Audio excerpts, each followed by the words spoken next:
सुदीप भाई ने surgical strike की बात करी, पवार जी ने सर्जिकल स्ट्राइक की बात करी। ये सर्जिकल स्ट्राइक ऐसे ही नहीं हुआ बाबूजी, ये सर्जिकल स्ट्राइक जो हुआ मेरे कहने से मोदी जी ने करा।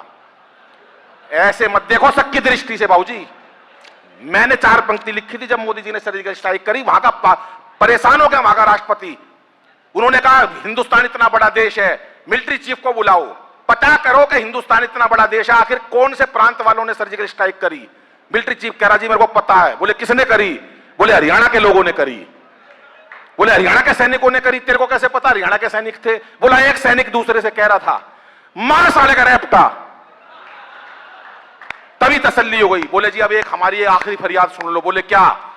बोले अब हम दोनों देशों में प्यार जोड़ लो, 65 साल हो गए लड़ते हुए, अब कोई प्यार, अब कोई झगड़ा नहीं चाहिए। मोदी जी बोले नहीं हम तुम पे विश्वास नहीं करते। बोले हम माफी मांगते हैं। मोदी जी बोले कोई माफी नहीं। बोले हम हाथ जोड़ते हैं। मोदी जी बोले कोई हाथ बात नहीं जोड़ना। बोले हम पैर छूते हैं। मोदी जी बोले छू, पैर तो छू कम से कम, लेकिन माफ नहीं करूंगा। बोले माफ तो करना पड़ेगा साहब, अगर हम प्रस्ताव लेकर आए हैं संधि का, ये हिंदुस्तान है, प्यारा देश है, यहां पर क्षमा मांगने वाले को माफ कर दिया जाता है। बोले माफ कर दो मोदी जी। मोदी बोले एक शर्त पे माफ करूंगा। बोले किस पे? बोले अनिल से पूछ के बताऊंगा। 12:30 बजे भाई साहब मोदी जी का फिर मेरे पास टेलीफोन। ऐसे मत देखो आप सबकी दृष्टि से बाबूजी, ताली बजाओ। मेरे पास 12:30 बजे मोदी जी का फोन आया। मोदी जी बोले अनिल भाई कुछ कहना चाहता है? मैंने कहा हाँ कुछ कहना चाहता हूं। बोले क्या? मैंने कहा सुनो, आपकी तालियां चाहूंगा, हाथ से कहां से निकाला। आ जाओ बाबूजी, आइए सर, आइए, प्रणाम। आइए सर, आप भी आ जाइए, बैठ जाओ, आप समय से आए हो। हम जल्दी शुरू हो गए भाभी जी, कोई बात नहीं। नहीं, पाटिल जी पहले से यहाँ थे, अभी लौट कर आए हैं। लौट कर आए हैं पार्टी। मैं तो क्या कह रहा था भाभी जी, मैं तो भूल गया सारा सामान। अब हरियाणा का आदमी तो ऐसे ही काम है ना, वो ज्यादा दिमाग की ज्ञान वैन की बात नहीं करता। हरियाणा का आदमी तो सीधा होता है। वो एक चाट रोटी खा रहा था, पास में कुत्ता आके बैठ गया। चौधरी ने सोचा है थाली में एक रोटी होती, इस कुत्ते को दे देता, बड़ा पुण्य का काम हो जाता। थाली में रोटी खत्म। उसने अपनी पत्नी को आवाज दी, अंदर से रोटी ला। बोली जी कोई रोटी वोटी नहीं है, मैंने रसोई साफ कर दी। बोला फिर एक काम कर, भीतर तो तू लठ ले आ, खा ली तो मैं कुत्ते ने भी नहीं जान दूं। तो ये भावना हरियाणा का लोग है, वो कुछ ना कुछ करता जरूर है भाई साहब। हरियाणा का आदमी भूल गया मैं कहां पर था भाई साहब, आप बताओ, आप तो पढ़े लिखे लग रहे हो।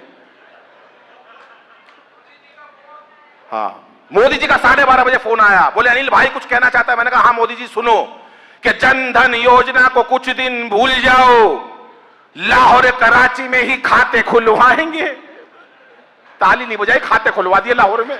पर अगली पंक्ति में बजा देना कि जन धन योजना को कुछ दिन भूल जाओ, लाहौर कराची में ही खाते खुलवाएंगे, और मेक इन इंडिया का और विस्तार करो, पाकिस्तान जाके ही शौचालय बनवाएंगे, पाकिस्तान जाके ही शौचालय बनवाएंगे, पाकिस्तान जाके ही शौचालय बन। अगले ने दोबारा टेलीफोन करा राष्ट्रपति ने, मोदी जी माफ कर दो। बोले कोई बात नहीं, अनिल से पूछ के बताता हूं। 12:30 बजे अगले दिन फिर फोन आया। बोले अनिल भाई माफी मांग रहे हैं, वो माफ कर दूं? मैंने कहा हाँ कर दो। बोले किस शर्त पे करूं? मैंने कहा 4 पंक्ति वहां के राष्ट्रपति को सुना देना। आपको हास्य की बेहतरीन पंक्ति देता हूं, अभी तक का सबसे बड़ा ठाका, और आपकी तालियां चाहिए साहब। 4 पंक्ति मैंने मोदी जी को सुनाई। मैंने कहा उनके राष्ट्रपति को सुना देना 4 पंक्ति, दोनों देशों में प्यार जुड़ जाएगा। बोले देश को कोई नुकसान? मैंने कहा कोई नुकसान नहीं होगा, फायदा ही होगा। बोले बता। 4 पंक्ति सुनिएगा भाई साहब आप सुनिएगा। जो भी है तकरार की बातें दिल से सभी भुला देंगे, जो भी है तकरार की बातें दिल से सभी भुला देंगे, और पाक से दुल्हन आते ही, पाकिस्तान से दुल्हन आते ही सारा कश्मीर सजा देंगे, और सुन ले पाकिस्तान प्यार का यही रास्ता बाकी है, तुम अच्छी सी लड़की देखो हम राहुल गांधी ब्याह देंगे, तुम अच्छी सी लड़की देखो हम राहुल गांधी।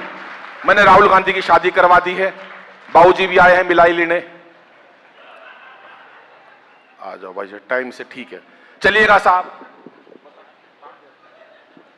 बहुत मस्ती के साथ आप सुन रहे हो साहब। आओ बाबूजी, हार पहनाओगे क्या मुझे? नहीं सर वीआईपी लोग हैं सब, बहुत मस्ती के साथ सुन रहे हैं आप। मेरे को तो याद है भाई साहब, हरियाणा की एक बहुत मोटी महिला यहां नहीं आई, इतनी तगड़ी मैं दिखा देता, वरना कौन कितनी मोटी, और आई हो तो मैं क्यों बताऊं कहां बैठी है ये मोटी महिला। और मरियल साहब पति 30-40 किलो का, पति दिखा देता हूं मैं बहन से, वो पीछे भाई साहब पीछे बैठा है वो। ये मोटी महिला और मरियल साहब पति 30-40 किलो का, उसको ले गई टैटू वाले के पास। बोली भाई साहब इनके हाथ पे शेर बना दो।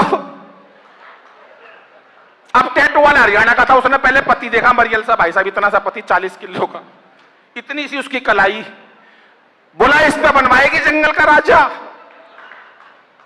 इस पे सांप बनेगा।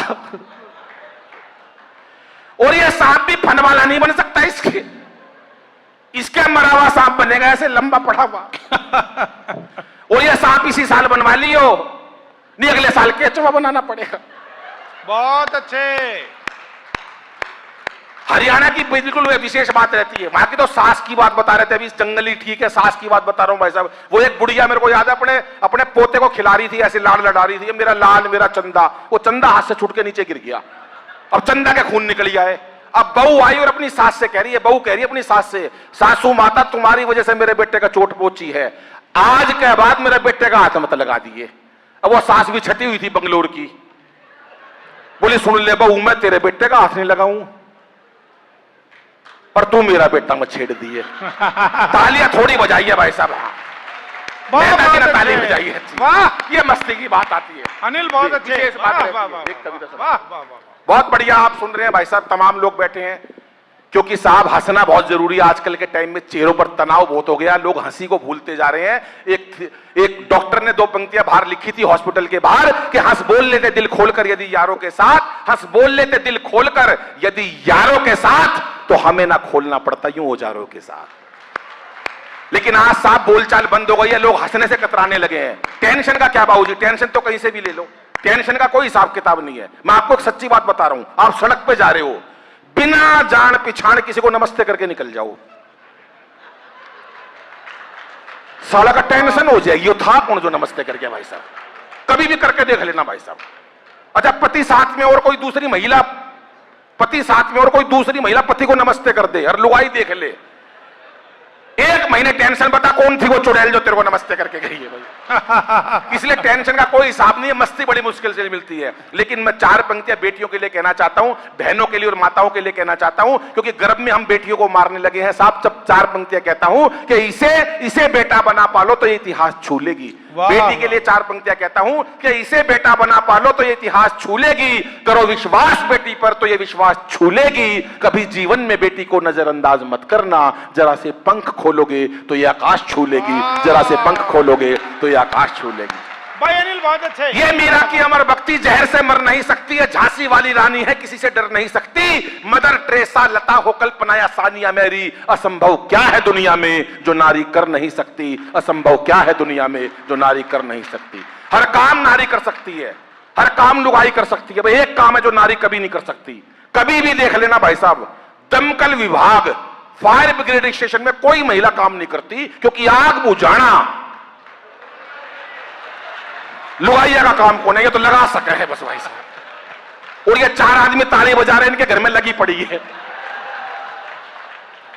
आदमी सोचता भाई साहब मैं किसी तरह बेवकूफ बना दूं पत्नी को, लेकिन आज नारी वो नहीं है भाई साहब, आज नारी बहुत आगे है। वो एक आदमी आया, पत्नी से बोला सुन मेरी बात, बोली बोल। बोला गवर्नमेंट ने घोषणा करी है जिसके घर में 1 बच्चा है गवर्नमेंट उसको 10,000 रुपए देगी। अब हमारे तो ले दे के कि छोटा सा बंटू है, गवर्नमेंट हमें 10,000 दे देगी, तू बुरा ना माने तो एक बात कहूं। बोली बोल। बोला मेरा 1 बच्चा जयपुर में भी है। बोली लिया, वहां से अपना बच्चा लेकर आया, घर पे आके बोला बंटू दिखाई नहीं दे रहा। पत्नी बोली बंटू को उसका पिताजी ले गया। तालियां थोड़ी बजाइए भाई साहब आपने।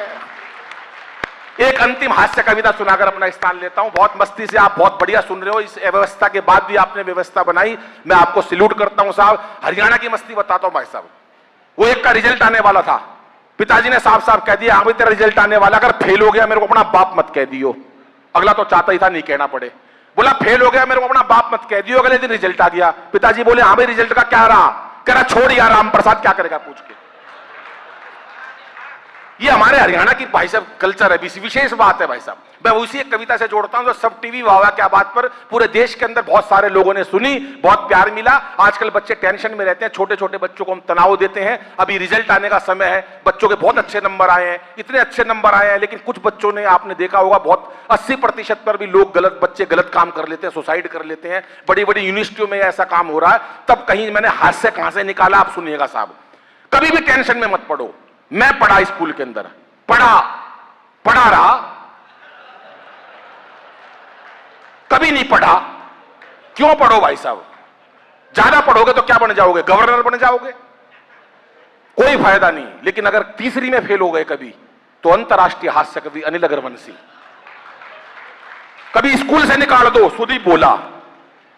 ये मैं परंपरा बता रहा हूं भाई साहब, फेल होने में बड़े फायदे हैं। मैं फेल हुआ कई बार, आज मैं अंतरराष्ट्रीय स्तर पर हूं। बड़े बड़े गवर्नर लोग मेरे को बैठ के सुनते हैं।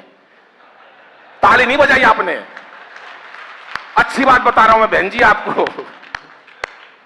इसलिए कभी टेंशन में नहीं पड़ना चाहिए। वो एक का रिजल्ट आ गया, पिताजी बोले हाँ भाई तेरा रिजल्ट क्या आया, क्या हुआ? कह वो सरपंच का छोरा फेल हो गया। अरे बोला सरपंच का लड़का फेल हो गया, तेरा क्या हुआ? बोले गांव के डॉक्टर का लड़का फेल हो गया। अरे बोला अपने ही बता। बोला इससे ज्यादा क्या कहूं, प्रिंसिपल का बेटा फेल हो गया। अरे बोला तेरा क्या हुआ? बोला फिर पिताजी तू कौन सा प्रधानमंत्री लाग रहा है? वाह, तेरा भी निमट लिया हाथ की हाथ। भाई सब तालियां बजाओ, मैं एक कविता सुनाना चाहता हूं भाई, बहुत अच्छे। कि आजकल के बच्चे गजब ढा रहे हैं, आजकल के बच्चे गजब ढा रहे हैं परीक्षाओं में। भाई साहब पता नहीं क्यों इतने नंबर ला रहे हैं। आपने बहुत तालियां बजाई जोक्स पर, छंदों पर। मैं चाहता हूं इसकी हास्य कविता पर भी आपको उतना प्यार मिले कि आजकल के बच्चे गजब ढा रहे हैं परीक्षाओं में। भाई साहब पता नहीं क्यों इतने नंबर ला रहे हैं। हम तो 7-8 भाई थे, पढ़ाई में खूब दिल लगाया करते, तब जाके सबके मिला के 60-70% आया करते। वाह वाह वाह वाह वाह वाह वाह। हौसले इतने बुलंद, बाबूजी कभी उदास नहीं हुए। हौसले इतने बुलंद, कभी उदास नहीं हुए। एक साल में 2 भाइयों से ज्यादा पास नहीं हुए। वाह वाह वाह वाह वाह। घर वालों ने जो पुस्तक एक बार दिलवा दी, भाई साहब सारी जिंदगी वही चला दी। छोटे वाला भाई कई ट्यूशन पढ़ा, पूरा जोर लगा लिया, ससुराल अगली क्लास में नहीं चढ़ा, आखिर में नाम ही कटवाना पड़ा। दरअसल उसे जबरदस्ती स्कूल में डलवा दिया। पहली कक्षा में दाखिल कराया था, 5 साल बाद पहले से ही उठवा लिया। वाह, वही पाया उसी बेंच पे बैठा हुआ। और इस पंक्ति में भरपूर सदन की तालियां चाहूंगा। 12वीं कक्षा में मेरे नंबर सुन लेना, फिर मेरे को तालियों से बधाई देना। 12वीं कक्षा में बहन जी पूरे परिवार में मेरे अकेले के पीछे तक सुन लेना, मेरे नंबर और तालियां बजाना। जिसको खुशी हो ताली बजाना, वरना मेरे से चिढ़ते हैं। 12वीं कक्षा में मेरे अकेले के भाई साहब 33% नंबर आए थे।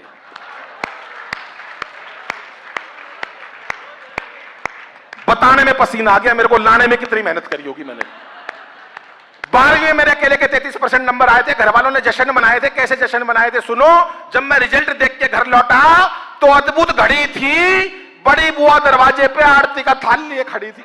वाह वाह वाह वाह। कहने लगी बच्चे ने इतिहास रच दिया। बुआ बोली बच्चे ने इतिहास रच दिया, और इसी खुशी में सवेरे की 1.25 मणि शाम का भंडारा रख दिया। वाह वाह वाह। साहब 33% पे भंडारे होते थे, और अब बच्चे 80% पे भी आत्महत्या कर लेते हैं। ये ताली बजाने की बात थी साहब, कि अपने बच्चों को वो संस्कार वो टेंशन ना दे कि बच्चे गलत कदम उठाए। बड़ी बुआ दरवाजे पे आरती का थाल लिए खड़ी थी। कहने लगी बच्चे ने इतिहास रच दिया, इसी खुशी में सुबह के 1.25 मणि शाम का भंडारा रख दिया। पिताजी ने 33% की खुशी में पूरे घर में सफेदी करवा दी। पिताजी ने पूरे घर में सफेदी करवा दी, और मार्कशीट शीशे में जड़वा के ड्राइंग रूम में टंगवा दी। पर रिश्तेदारों को दिखाऊंगा 33% आए बच्चे के। कविता का पावरफुल पंच देता हूं और आपकी भरपूर तालियां चाहता हूं। बड़ी अम्मा ने तो यहां तक कह दिया, दादी माँ ने तो यहां तक कह दिया, अब जब तक इस बच्चे की पढ़ाई चलेगी घर में देसी घी की अखंड जोत जलेगी। ये अलग बात है पढ़ाई बीच में छुड़वानी पड़ी, मेहता जी 6 महीने से पहले जोत बुझानी पड़ी। लेकिन ना कोई शिकवा ना कोई गिला, दाखिला आखिर कोरेस्पोंडेंस में मिला, क्योंकि हमारे समय में बच्चे पढ़ाई से बिल्कुल नहीं घबराते थे। एक कक्षा में कई कई साल लगाते थे, और कई बच्चों के तो रिश्ते भी स्कूल के थ्रू आते थे। यह सुदीप की शादी स्कूल से हुई है कि 6वीं में पढ़ता 24 साल का ढींग हो गया।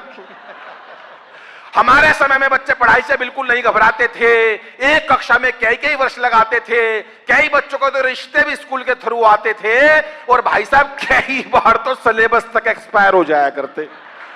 कई बार तो सिलेबस तक एक्सपायर हो जाया करते, बच्चे वहीं पड़े रहते, साहब मास्टर रिटायर हो जाया करते। और जो बच्चे एक कक्षा में कई कई वर्ष लगा दिया करते, उन्हें अगले साल कक्षा का मॉनिटर बना दिया करते। जो बच्चे एक कक्षा में कई वर्ष लगा दिया करते, उन्हें अगले साल कक्षा का मॉनिटर बना दिया करते। अब व्यंग आप तक देता हूं और देखता हूं कहां तक तालियां जाती हैं। जो बच्चे कक्षा में कई वर्ष लगा दिया करते, उन्हें अगले साल कक्षा का मॉनिटर बना दिया करते, वही बच्चे आज देश के विजेता बन गए। और उस टाइम के सारे मॉनिटर आज देश के नेता बन गए, और उस टाइम के सारे मॉनिटर आज देश के नेता बन गए। लेकिन आजकल के बच्चे जाने किस तनाव में रहते हैं, आजकल के बच्चे जाने किस तनाव में रहते हैं, हर वक्त एक अभाव में रहते हैं। अरे बच्चों का बचपन बस्ते के बोझ तले दब गया, बच्चों का बचपन बस्ते के बोझ तले दब गया, और माँ बाप का प्यार कंप्यूटर, टीवी व मोबाइल की भेंट चढ़ गया। माँ बाप का प्यार। धन्यवाद, नमस्कार, जय हिंद।